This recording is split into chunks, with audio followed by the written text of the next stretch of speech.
आज हम लोग इस वीडियो में बात करेंगे, जानेंगे, समझेंगे डीपी चार्जेस के बारे में। यानी कि डीपी चार्जेस क्या है, किसे बोला जाता है, इसका मतलब क्या है, डीपी चार्जेस क्यों लगता है और डीपी चार्जेस कब कब लगता है, उसके बारे जानेंगे, समझेंगे। तो यदि आप जानना चाहते हो डीपी चार्जेस के बारे में तो इस वीडियो को ध्यान से देखिए, शुरू से अंत तक देखिए, ताकि आपको पूरी समझ में आ जाएगा, पूरी तरह से क्लियर हो जाएगा डीपी चार्जेस के बारे में।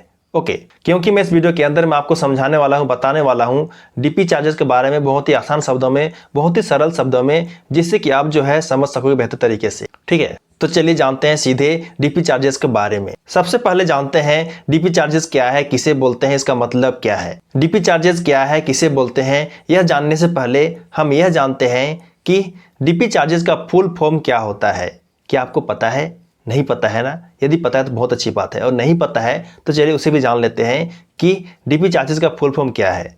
तो यहाँ पे देखिए, डीपी चार्जेस का फुल फॉर्म होता है डिपॉजिटरी पार्टिसिपेंट चार्जेस। ये तो जान गए फुल फॉर्म। अब चलिए जानते हैं आगे इसका मतलब क्या है। ओके, तो यहाँ पे देखिए, डिपॉजिटरी का मतलब होता है वह स्थान, वह जगह जहाँ पे हमारा डीमैट अकाउंट होता है। यानी कि जिस स्थान पर हमारा डीमैट अकाउंट खुलता है, होता है, उसे ही डिपॉजिटरी कहा जाता है। हमारे इंडिया में केवल 2 डिपॉजिटरी हैं। क्या आपको पता है? नहीं पता है तो सुनिए, हम लोग इंडिया में मात्र 2 जो है डिपॉजिटरी हैं। इसमें देखिए, पहला है CDSL, यानी कि सेंट्रल डिपॉजिटरी सर्विसेज लिमिटेड। इसका फुल फॉर्म होता है CDSL का।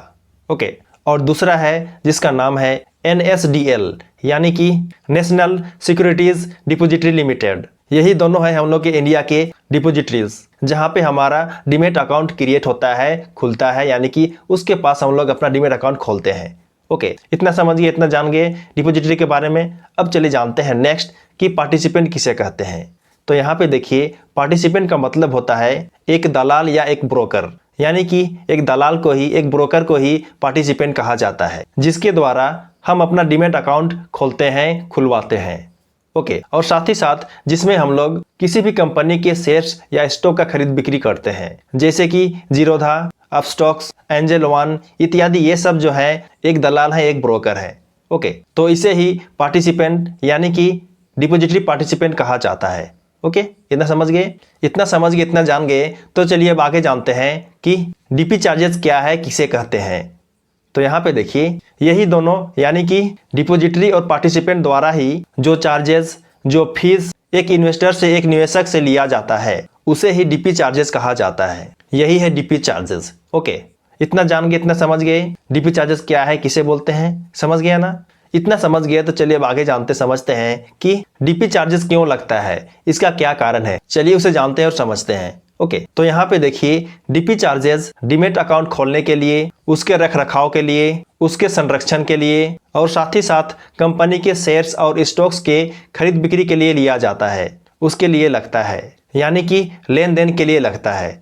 ओके, इतना जान गए, इतना समझ गए कि डीपी चार्जेस क्यों लगता है, इसका क्या कारण है, ये समझ में आ गया। ओके, इतना जान गए, इतना समझ गए तो चलिए अब आगे जानते हैं, समझते हैं कि डीपी चार्जेस कब लगता है, उसे भी जानते हैं, समझते हैं। तो यहाँ पे देखिए, डीपी चार्जेस पर कंपनी के शेयर्स के सेलिंग पर सेलिंग डे के हिसाब से लगता है। यानी कि यदि आप एक दिन में जितना कंपनी के शेयर्स को सेल करते हैं, बेचते हैं, उतना बार आपको डीपी चार्जेस देना पड़ता है, उतना बार डीपी चार्जेस लगता है। एक दिन में एक कंपनी के शेयर्स को, स्टॉक को शेयर करने के लिए आपका केवल एक बार ही डीपी चार्जेस देना पड़ता है, एक दिन में, एक कंपनी के लिए। चाहे आप उस कंपनी के शेयर्स को जितनों बार सेल करें, जितनों बार बेचें, या फिर आप उस कंपनी के कितनों शेयर्स को बेचें, 1 शेयर बेचें, 100 शेयर, 1000 शेयर, ये मायने नहीं रखता है। आप जितनों भी एक कंपनी के, उस कंपनी के शेयर्स को बेच रहे हो, उसके लिए आपको केवल एक ही बार, एक दिन में डीपी चार्ज देना पड़ता है।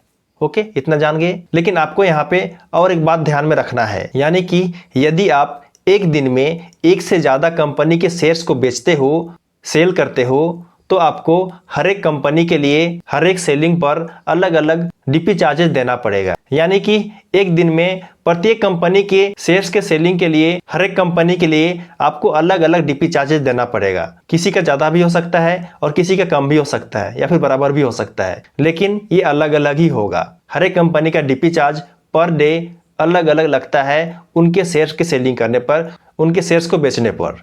ओके, इतना जान गए, इतना समझ गए कि डीपी चार्ज कब लगता है, इतना समझ में आ गया। तो आज हम लोग इस वीडियो में जाने समझे डीपी चार्जेस के बारे में, यानी कि डीपी चार्जेस क्या है, किसे बोलते हैं, इसका मतलब क्या है, डीपी चार्जेस क्यों लगता है और डीपी चार्जेस कब कब लगता है, ये सब जाने समझे। यदि आपको समझ में आया तो बहुत अच्छी बात है। मैं जो आप लोग बताना चाह रहा था मैं आप लोग समझा पाया तो मुझे खुशी की बात होगी। यहाँ पे आप मुझे कमेंट करके बता सकते हो कि आपको समझ में आया। लेकिन अगर आपको समझ में नहीं आया तो भी आप मुझे कमेंट करके बता सकते हो, पूछ सकते हो कि आपको जो है कौन सा टॉपिक समझ में नहीं आया डीपी चार्जेस के बारे में।